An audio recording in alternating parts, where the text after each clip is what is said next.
And I'd like to welcome you all to today's webinar titled Evolving into the Manager Role. We have presenter, Executive Leadership Coach and Professional Development Consultant, Mr. Brian Ackles. Brian, you now have the floor. Thank you very much, Kelly, and thank you all for joining into this. Evolving into the manager's role.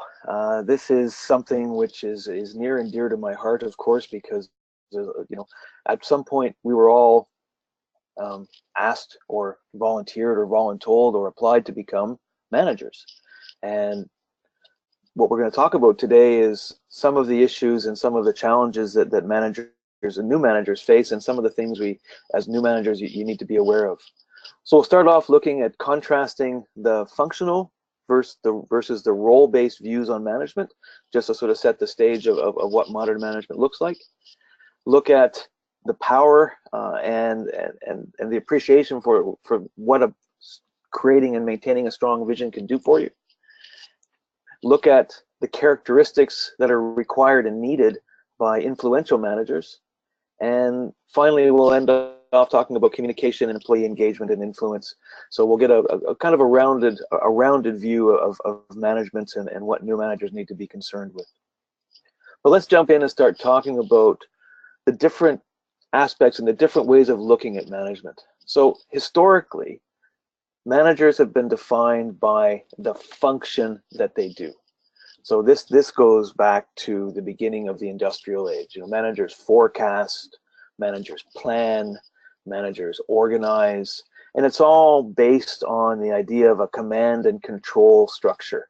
So it's all about the manager being in charge, the manager doing things. That's been looked at in a number of different ways, starting back in the 70s and 80s, and moving forward with a lot of research around the roles that managers actually have in the organization, as opposed to the functions that they actually perform. And one way of looking at these roles is actually splitting it up into three major categories: the interpersonal roles, information roles, and decision roles. So a guy by the name of Dr. Henry Mintzberg from McGill University built this model with a number of his grad students a few years ago. And what he did is he sent his students out, his grad students out, to just observe what managers actually did on a given day or a given week, and came up with these buckets of roles. And it all starts off with the idea of formal authority. Somebody grants you the authority to be a manager. I can't think of any instance, unless you're starting your own company, where you automatically become a manager. You walk into the business one day and say, wow, I guess I'll be a manager today. Somebody gives you that promotion. So the formal authority comes from two ways. You're given the promotion to be a manager, but you're also accepted as the manager by the team that you're leading. So there's two aspects of it. We then get into looking at the roles that you play as a manager. In the interpersonal roles, which are very, very key, of course, you are the leader, and you are seen as the leader of the team and the leader of the group that you're managing. You are the liaison between the team and the group and the greater organization. So you provide that level of interaction between your group and the other groups of the other parts of the organization. You're also the figurehead of the team. So at more formal events, you'll be representing the team, and you'll be standing up and saying, you'll be accepting on the team's behalf, perhaps some congratulations, some awards, and these roles are very important as to be seen as you are the key figure within the team, but conversely, you are also not the most important person in the team. You're really the team's servant in this respect. So when you're standing up and accepting an award, you're not accepting the reward. You're accepting the reward on the team's behalf, or you're accepting the accolades on the team's behalf. And that's really a key point to keep in mind. Moving into the information roles, as a manager, you are constantly looking at sources of information that your team will need to have access to. So you're monitoring the environment, within the team, you're monitoring the environment within the organization, and you're also monitoring the environment in which you work as a company. So you're looking at the trade press, you're looking at industry news, and you're keeping an eye on what's actually happening in the world. And you're monitoring that information for things that are relevant that your team needs to have. And that moves you into the disseminator role, where you're sharing information with the team that they need to have to do their jobs well. The thing about information is it's only really powerful if you give it away. So you're gathering all this information, but you need to share that information with others for that information to be truly useful. Moving into the third of the information roles, which is the spokesperson. At some point, you're going to be representing the team to the other parts of the organization, to industry groups, to the customer. So you become the formal spokesperson. And this kind of ties in with the figurehead role as well. Moving into the last grouping of roles that you play as a manager, you look at the decision roles, because a lot of your work as a manager, of course, is making decisions and enabling others to make decisions. You're allocating resources. So, you're working with the team to determine who is best suited to pick up a particular task, and you're balancing priorities with that as well, because there's always challenges, there's always conflict between what people need your team to do and what you're actually capable of actually handling. There's only so many hours in a day, and we can't kill people with overwork. You're dealing with disturbances. There's always going to be conflict in the team, and as a manager, it's incumbent on you to manage those disturbances. You can't ignore them. They're not going to go away. So you become a bit of a negotiator with this as well. You're working with the people to come to resolution. Usually disturbances are result as due to passion. People have passions about what they work with. So you're trying to manage that. You're also an entrepreneur in the decision roles. You're looking for new and better ways of doing things. And you're working with your team to encourage them to come up with new and better ways of doing things. If we don't look for new ways of doing things, then we can easily get into a rut. And that comes up to one of my favorite death phrases in an organization, and it's something which I strive very hard to get people to stop saying.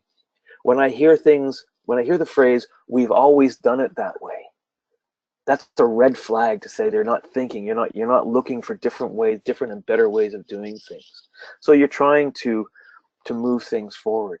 The negotiator role within these decisional roles, the negotiator, you're always negotiating. You're negotiating for resources, you're negotiating for money, you're negotiating for time, you're negotiating with other parts of the organization for work to be done. So it's a constant blend of all of these roles that you take on as a manager. So it's a lot more complex than just going back and looking at the functional roles or the functions that managers do of forecasting, planning, and organizing. So these roles that you have take a lot more of your time and a lot more of your effort. One of the things that helps you as you move through this is looking at creating and building a vision with your team. And I can't stress enough that you're building the vision with your team. You're not delivering a vision to your team. This is a great way for new managers with teams to get the teams to start working together and working towards something which they agree is what they should be doing. The vision that you're building is designed to support what the organization is striving to achieve. So you've got an organizational strategy which has been developed. There's an organizational vision in place, typically in a mission statement. So you're building your team's vision to support that strategy and that vision from the greater organization. And you're doing it as a team. Now, if the team is building the vision, then that helps the team also buy in to the vision because it's theirs. They own it. They've created this. They said, yes, this is what we're trying to do. This is what we're trying to achieve. And the vision then becomes a powerful tool for you to use as you're making decisions and you're coming to points in a project, you're coming to points in your day-to-day work to say, if I do this, is this supporting the vision that we've created, or is it in opposition, or does it not really matter? So you use to help prioritize things as well. So what I want to do is just take a quick stop here and go into a class poll, Kelly. So if you could just take a look at this statement and choose which of these three statements really fits your environment.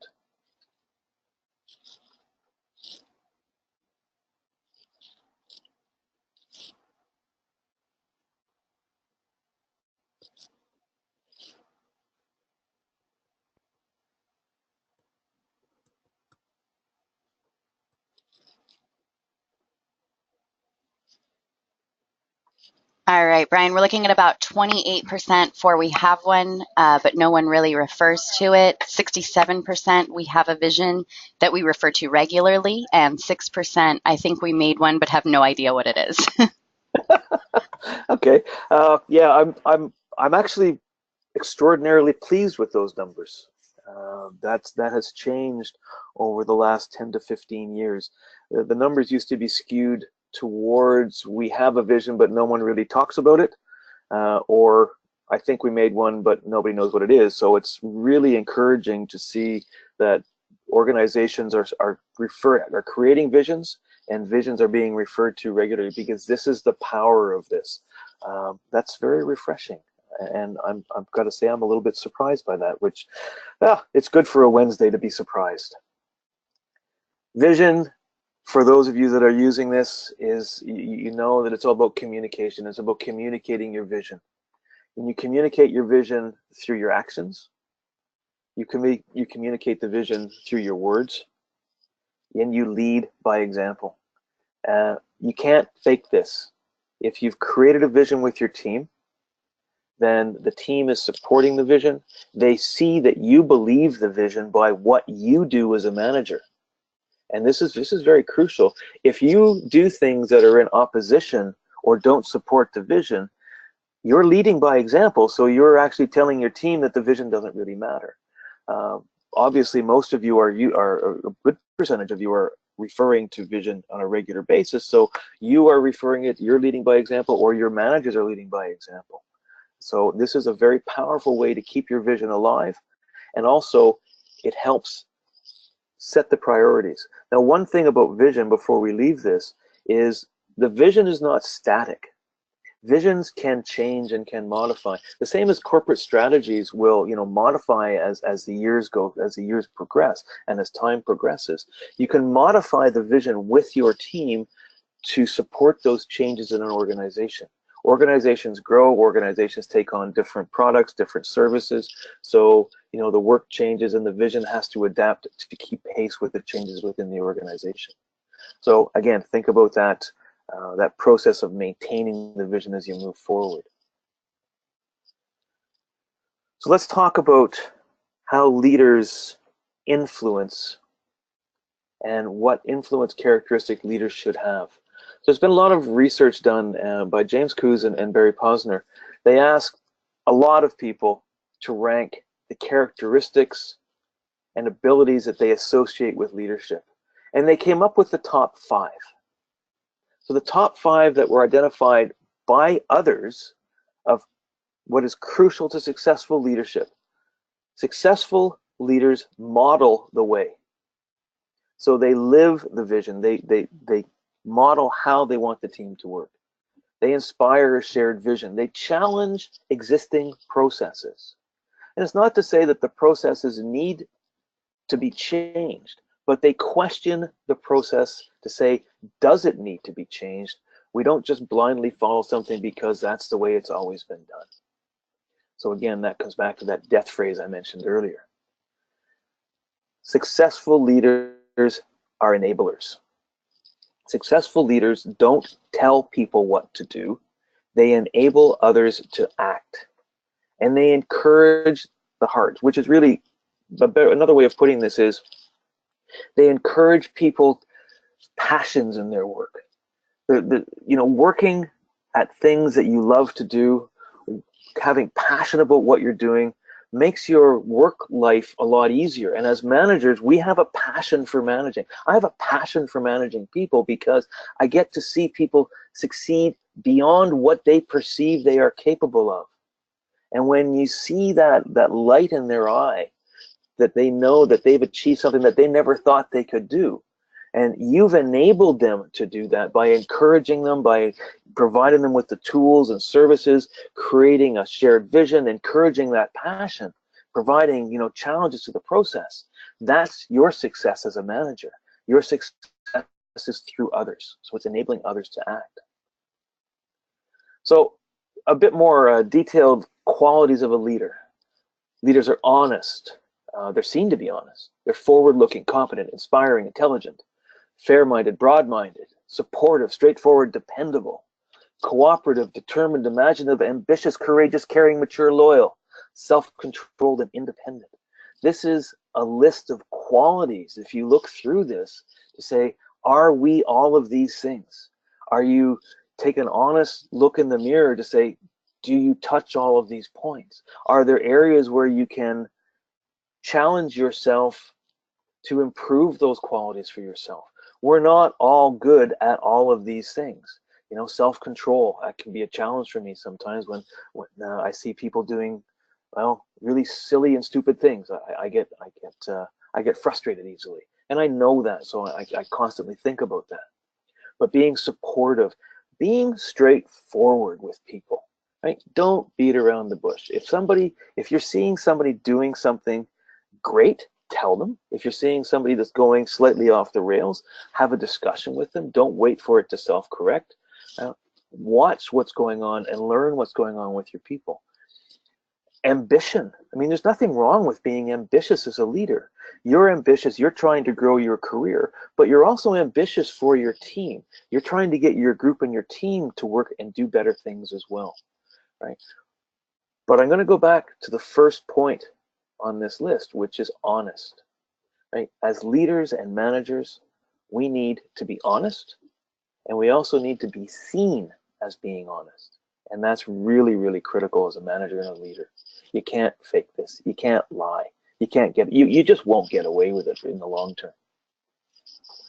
So continuing on with influences and looking at how you model the way. So address issues immediately as they come up. Listen to people.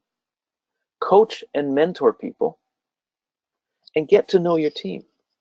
Knowing your team, knowing who they are, knowing what their passions are, what their likes and dislikes are, very, very critical.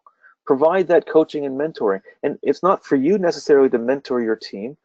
Perhaps it would be good to have mentors from other parts of the organization for certain people on your team as well. So look at those issues within your organization. Challenging the process. Question things that don't work. If there's a better way of doing something, try it. Take the chance. Look to others for ideas. Look for others for opinions. And that's just not others that's not just within your team. Certainly work with your team to look for better ways of doing things, but also ask your peers, ask other parts of the organization how they're doing things. You can learn from other parts of your organization. You can also learn from how other organizations do things as well. So you start to build that network within your industry group as well. Encourage this inner innovator, like innovation and being an entrepreneur. It's more than just improving a process. It can be a total redirection and restructuring. And if you look at what your vision is and what the goals are that you're trying to achieve, it may be that you need to do something completely different to achieve that. So think outside the box. Don't be afraid to take some risk within what you can do within your organization, and that it is very organizationally specific. But take some risk. Look for different ways of doing things. But research it properly. Don't just sort of run off and start doing something. Research it, plan it, but be bold about what you're doing as well. Look for innovation. Look for better ways of doing things. Look for different ways of doing things that are going to be better for your team, better for the organization, better for your customer primarily. And this is really what it comes back to. Enable others to act. Problems are learning opportunities, right? If somebody makes a mistake, and mistakes happen, we all make them. I made one the other day, I think, for the first time. You learn from them, right? They're just a different way of learning. Provide opportunities for training and development. People, particularly in this day and age with technology moving so quickly, constant training is required and constant development. As much as possible, push decision-making down into the team. So it's not necessary for you to make all the decisions. You have a level of expertise as a manager, but the people working for you have detailed expertise on particular areas to a level that you probably don't have. So they're the ones that can help make decisions more effectively based on, particular areas of expertise. So push that down into the team. And last, challenge your team to exceed the goals. Just set goals for your team, absolutely. Set goals that are achievable and realistic, but also set goals and encourage people to stretch, right? Go beyond the goals that they've set for themselves. And this is a great way to encourage people to go above and beyond. And that can also tie into a rewards and recognition program, etc. But that's a topic for another conversation. Look for areas where you can create mutual respect. One of the things that I came across very early on in my career was a description of a manager who was really, really good at answering and responding to questions from their staff. And the bottom line of this manager was that they became world-class question answerers. But that's really not what you're trying to do. In response to questions that your staff has to you, turn it around. Ask them how they would tackle this, how they would resolve the issue. They may not know. You'll enter into a dialogue. Have you thought about, what do you think about, could we do it this way? And you try and start to pull that knowledge out of your people about how they might approach this. So you're providing advice, you're listening to your team, right? And you're encouraging people to think. Ideally, what you want is people to come to you and say, listen, I've identified this as a problem. Here's how I think we should resolve it. What do you think, boss? And that starts to then you know that your people are thinking and they're willing to come to you with potential solutions. Understand your team's workload. It can sometimes get really easily out of hand that someone ends up working way too much. And you need to be able to spread that workload around the team. If something isn't working well, intervene and change it.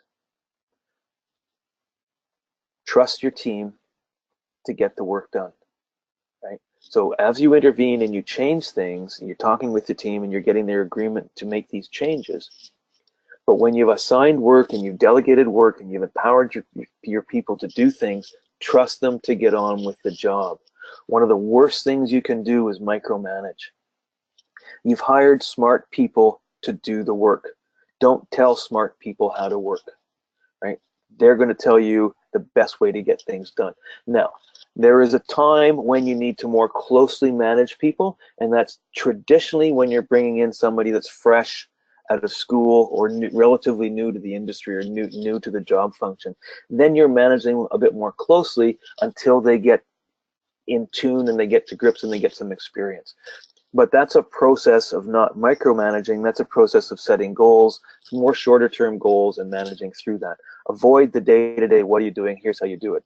Avoid micromanaging. We all hate having it done to us. Don't do it to other people. And again, make celebrations part of your culture, encouraging this passion.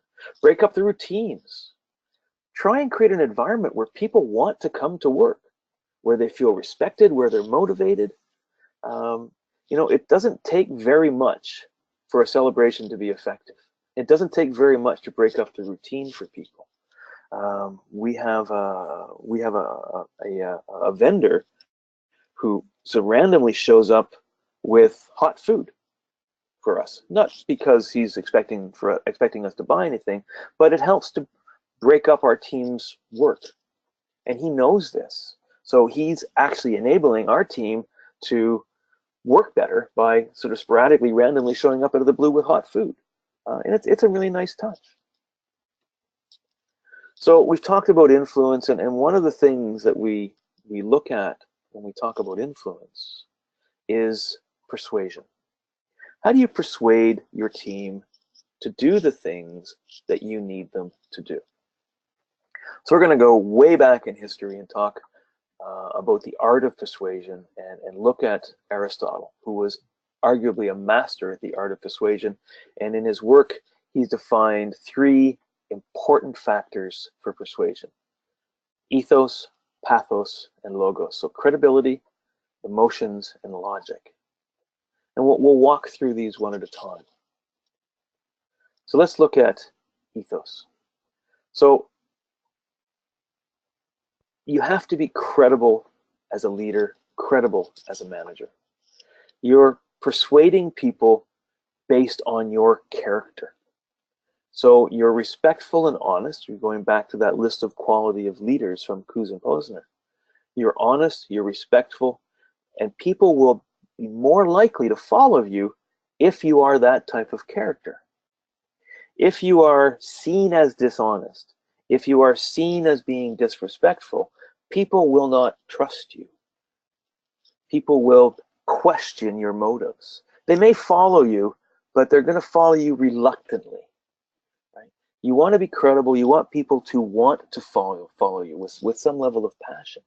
So your character convinces people that it's worth listening to you, worth listening to your advice, worth listening to your advice and direction and following you down a particular path. So ethos is probably the most important of the three areas that Aristotle developed, because it is about who you really are. It's a moral philosophy. So couple this now with the emotion, with pathos. So the emotional side, you persuade people by appealing to their emotions. So the classic example is politics. So when politicians want to gain support for something, they argue it's for the children, it's for the mothers, it's for the fathers, it's for somebody else. We wouldn't want to hurt this segment. You wouldn't want to have this happen to you. So it's all about tying into emotions, and you're trying to tap into those emotional triggers. Now, that's not necessarily a bad thing, okay?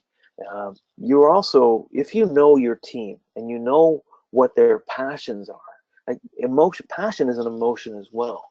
So tying into that passion also helps you influence people to do the things that you need them to do. So it triggers, it captures their attention, and it elicits their support. But you've got to be very careful that it ties in with your honest, respectful character, because if it doesn't, then you start to lose that you start to lose that trust that ethos is giving you, and you lose that ability to influence based on your character.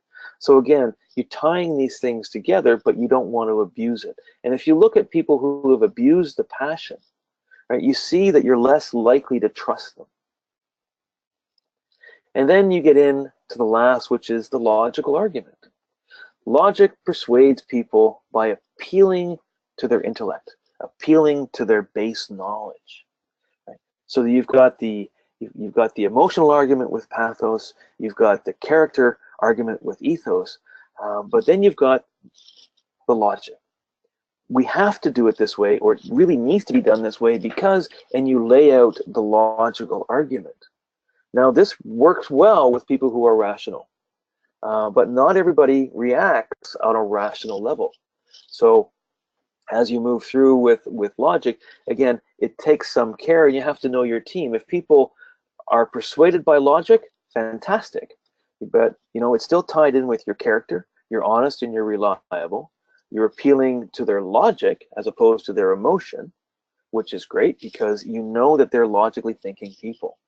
But if you're dealing with people who are less logical in their thinking, and that's, again, it's neither a good thing nor a bad thing, it's just the way people are, it's the way people think, right? Then you need to temper your logical arguments by emotions and your character and your credibility.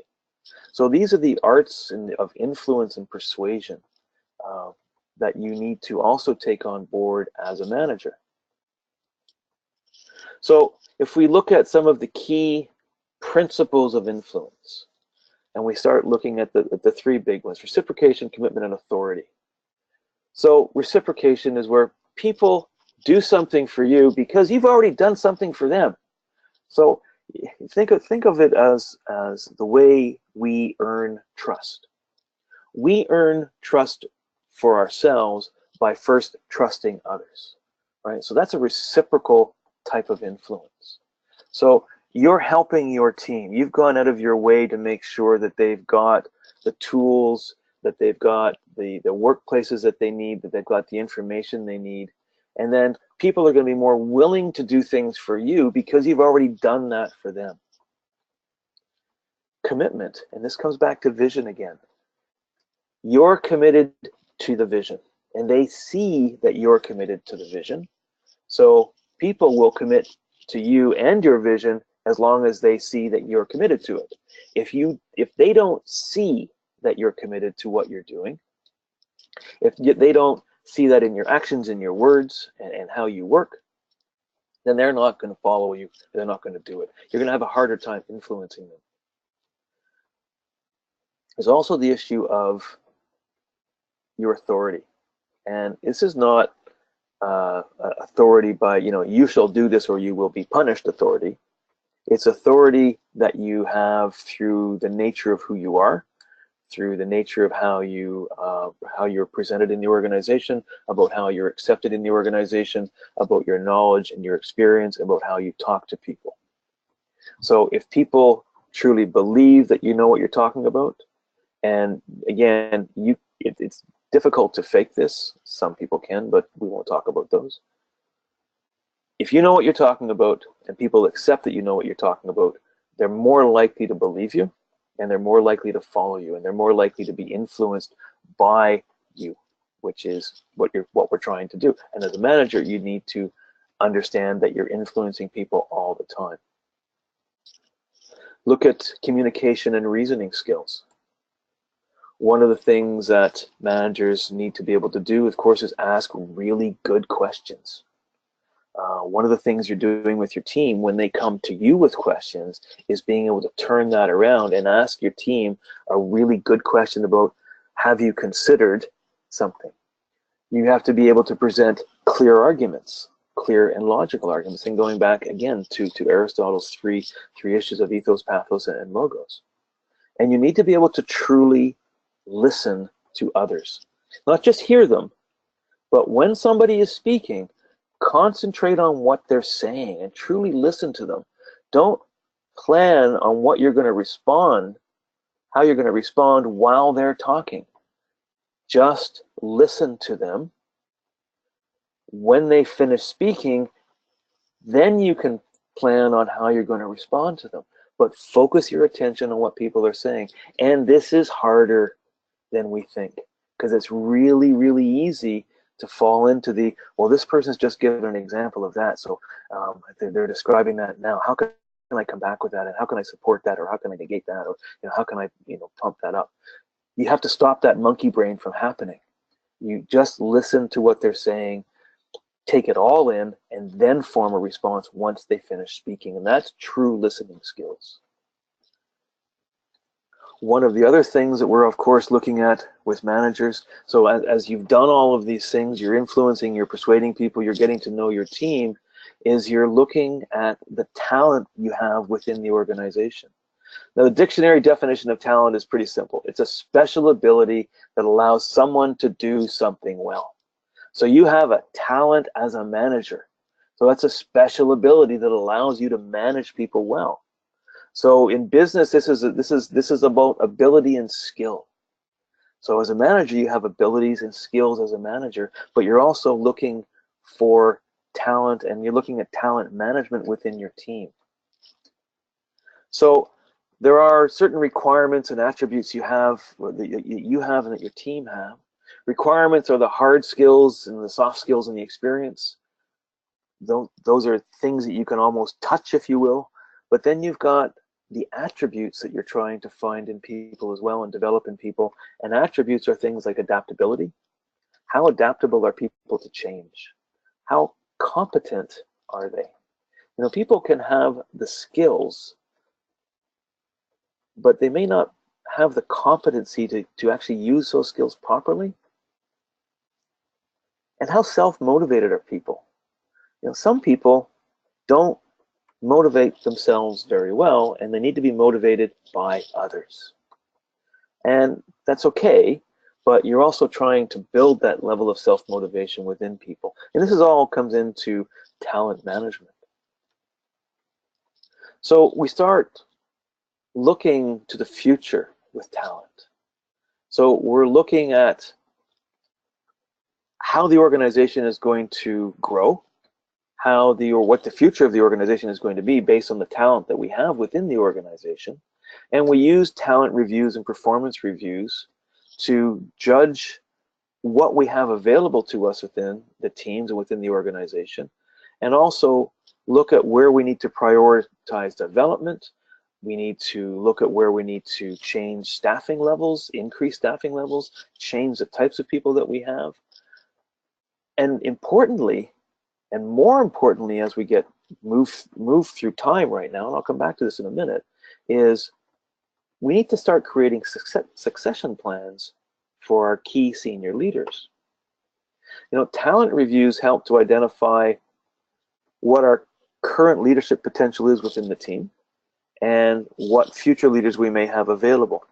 So I just want to come back to succession planning for a moment, because we're facing a bit of a crux and a bit of a challenge right now, because we've got an aging baby boomer workforce, which is getting to a point where, you know, boomers are in leadership positions in organizations, and they're beginning to start to retire. And I know a lot of organizations don't have the plans in place on how they're going to be replaced. You know, who is going to step in to fulfill that role when, you know, Mary moves on, right? Mary finally retires, or John finally says, you know what, I've worked long enough, I'm going to enjoy the fruits of my labor and retire.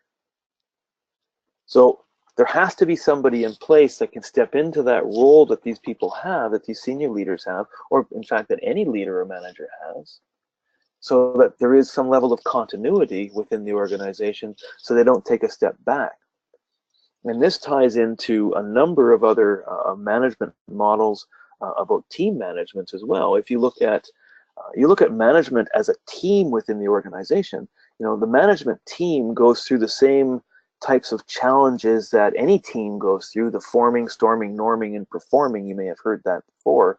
And if you change an element of the management team, their performance as a team may suffer because they've changed the dynamic within the team. So, but having a succession plan in place can help sort of mitigate those challenges and have people ready to step in who are also already familiar to the organization, familiar to the management team.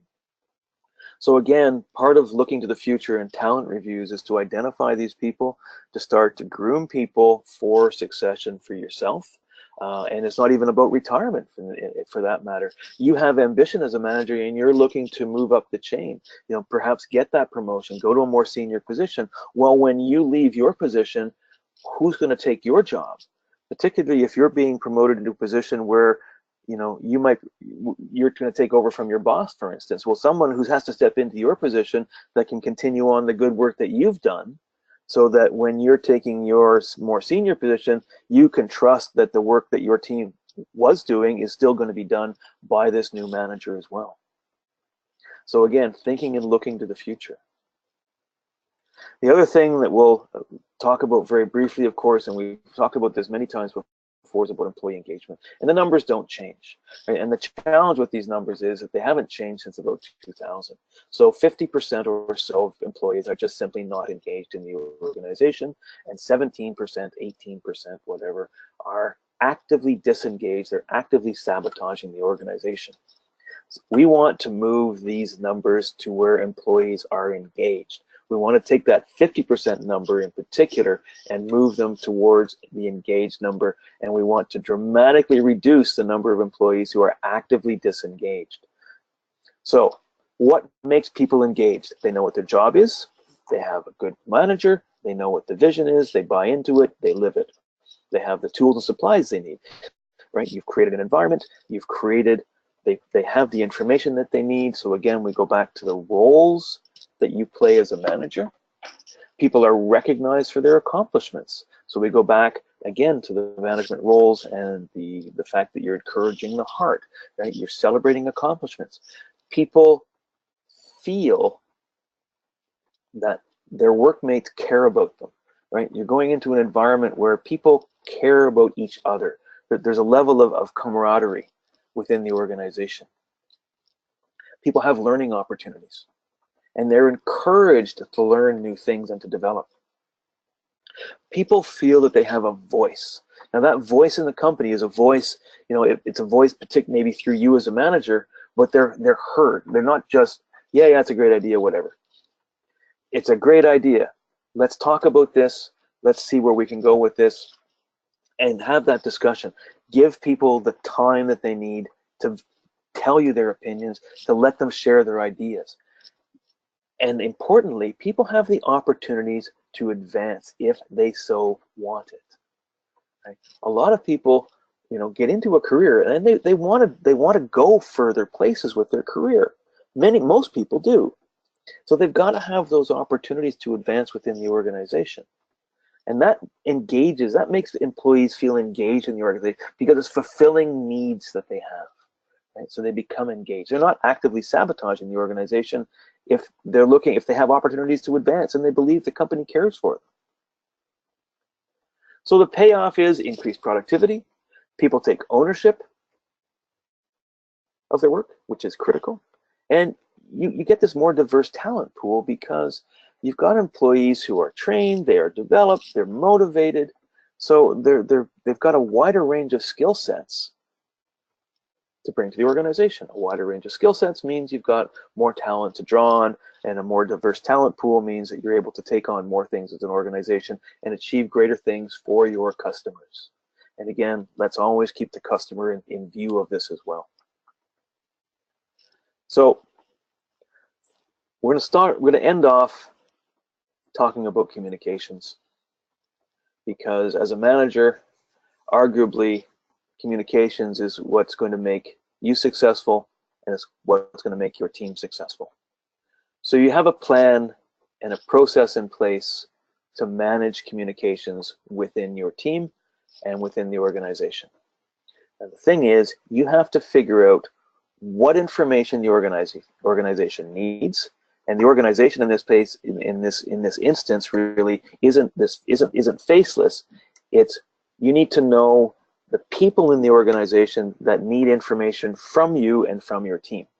So who are those people? What information do they need to do their jobs effectively? And how are you going to get that information?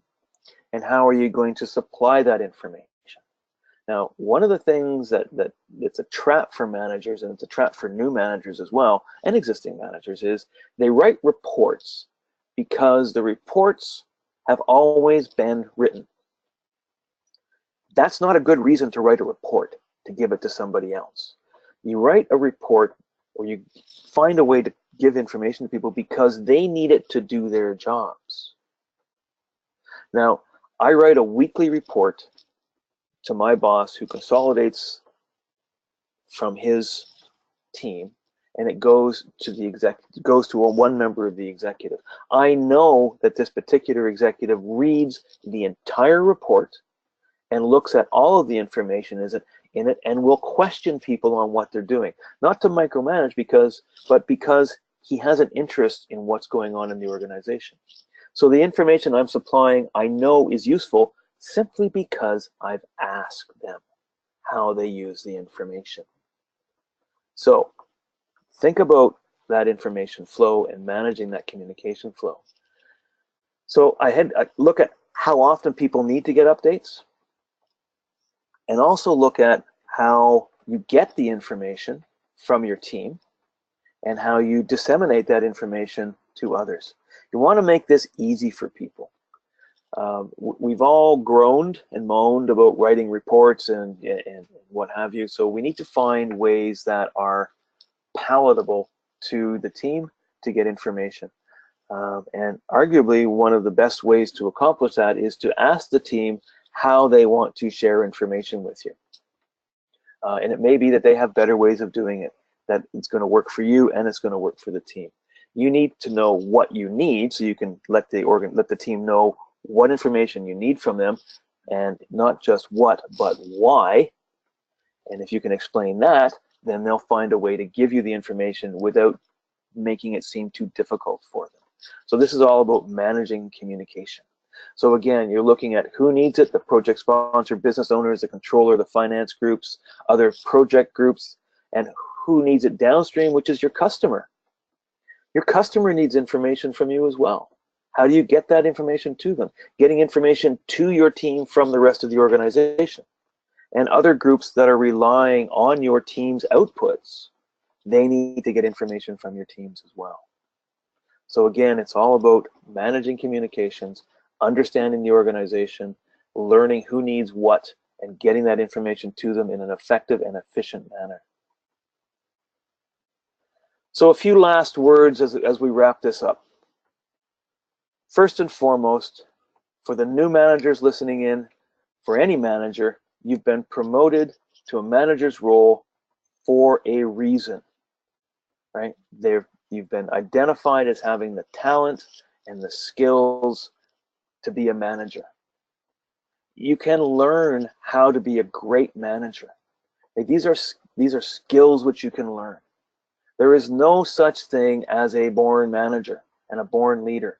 There are certain attributes that some people have that make it maybe easier for them to learn, but it's still learning skill. It takes time and it takes practice. The best managers I know are the ones that know that they don't know everything, and they're willing to keep learning and learning from other people. As you become a better manager, your team will become a better team. It's a one-to-one relationship, and it's a real win-win relationship. So again, the organization has put their trust in you. You're there for a reason. You can learn the skills to do this, and it's with practice, practice, practice, you get better. So with that, I will say thank you very much, and I hope that you've enjoyed listening to me rattle on about evolving into the manager's role, and I hope to talk to you again soon. Thank you. Thank you so much, Brian. If anyone has any questions, feel free to type those into the questions menu option right now, and we will address those in just a few minutes. I just wanted to remind you all that this webinar is just a short demonstration of what you can learn in a full-length class. And here at New Horizons, we believe that success begins with your professional enhancement. Our Center for Leadership Development is here to help you reach those objectives. So please visit our website at newhorizons.com for further information. If you go under the Courses and Certifications tab, you will see a direct link to our Center for Leadership and Development, where you can view any of our upcoming courses and pricing. Also, please reach out to your local New Horizons Center. And if you aren't familiar with who that is, you can log on to our website, newhorizons.com. You can also do a zip code search on our website to find your nearest center. Just wanted to remind everyone that I will be sending out a link. Today's session was recorded, so I'll send you all a link later today for you to review the recording for anything you may have missed or pass it on to any colleagues. It will be live for the next year, so you can always go back to it as well. So Brian, we do have a couple questions. First one, do you see it being difficult training new younger people to take the place of the baby boomers and senior leaders when they retire? No, I don't see that as difficult at all. What I see it is as an opportunity for organizations to develop that leadership and management talent.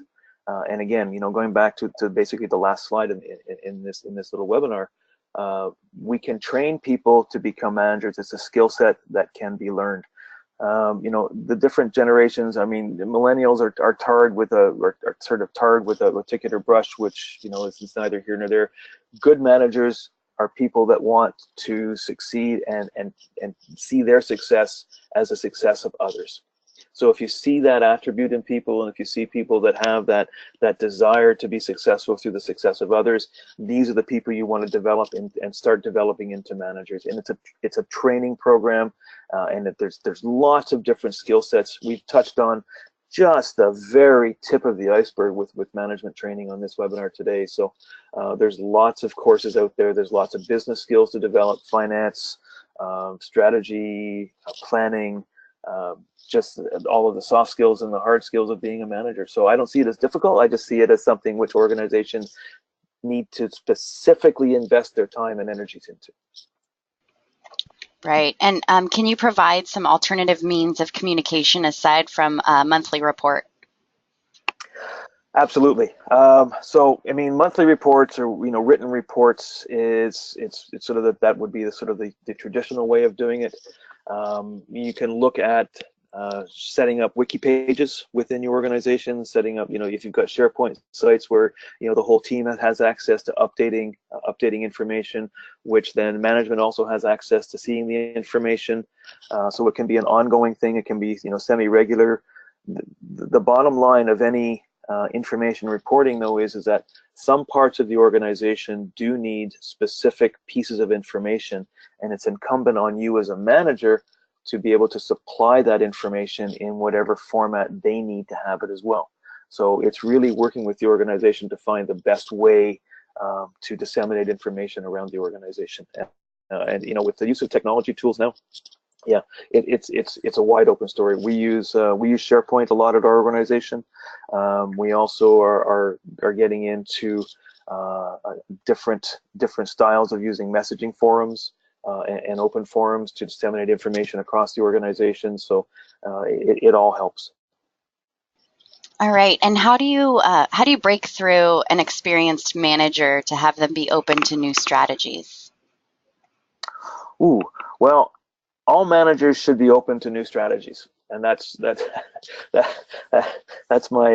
fundamental response to that. However, that being said, some people can get very stuck in their ways, and one of the things when you're dealing with people who have a lot of experience is to enter into a discussion with them about how they see the world, how they're viewing things moving into the future.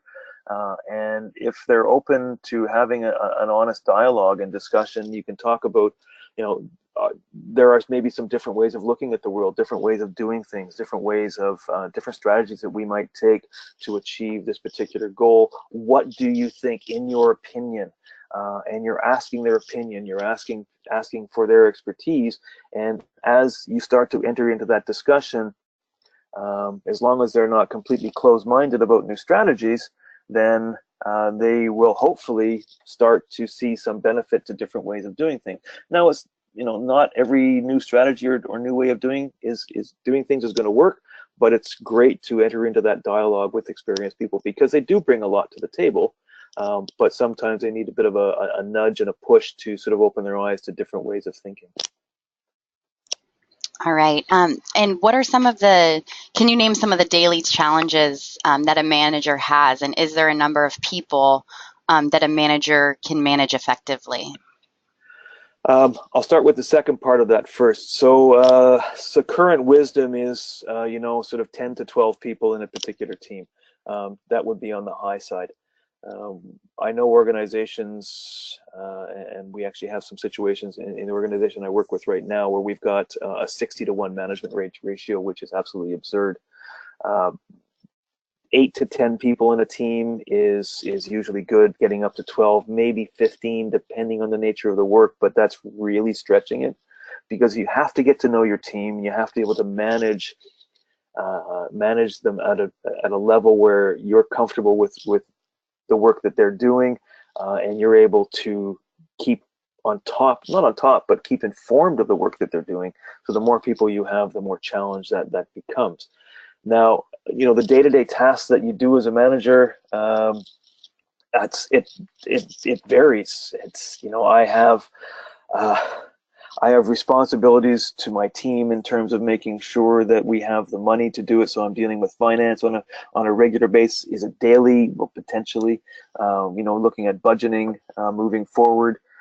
There's always budget concerns and keeping on top of the budget, making sure that we're aligned with organizational priorities, so that there's a lot of conversations with other groups and other parts of the organization to make sure that what the team is doing is currently aligned with what's going on, looking to the future, working with the organization to determine what's coming up next, because as a manager, you're more strategically focused and less tactically focused. The tactics really come down to what your team is doing. So there's many things that you're doing, but one of the biggest things that I see successful managers doing on a regular, everyday basis is they come into the office and they walk around and they say good morning to each one of their team members that's there. And they acknowledge, this is good morning, how you doing today? And that's it. But they they make the effort to make sure that they're engaging regularly every single day with people.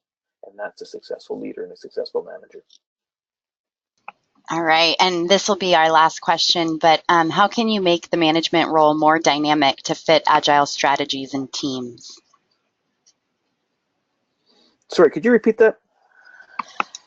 Sure. How can you make the management role more dynamic to fit agile strategies and teams?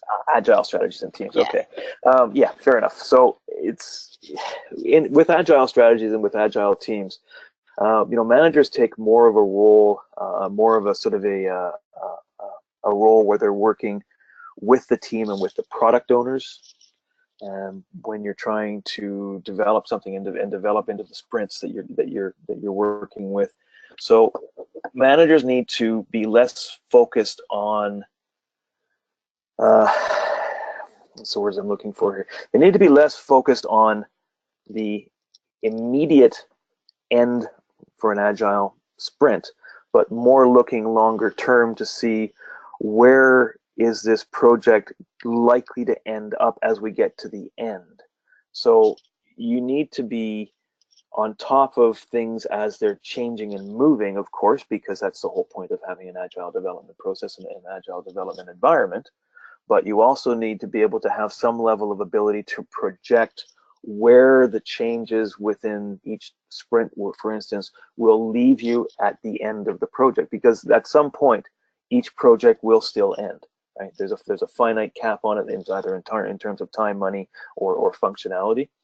So the dynamics of management mean that you're looking at analyzing and looking at what's happening today and what's happening within this next short development time frame, and being able to view that dynamically as it changes through the sprint to see how that's going to affect the future and how that's going to affect the customer at the end. So it's really being able to take a lot more information in and analyze and use that information much more quickly. Great. All right. That will conclude today's session. Brian, thank you so much for joining us again. We always love having you come present our webinars for us. It's been my absolute pleasure, and to everybody, good luck. It's a great career. All right. Thanks again, everyone, for joining us. For more information, please visit our website at newhorizons.com. You can log on to our website and do a zip code search to find your nearest center and contact them for more information. As a reminder, I will send you all a link to view today's session recording for anything you may have missed, and you can access that at any time over the next few months. So thank you again, everyone. I hope you'll join us for future webinars. Take care. Have a great day.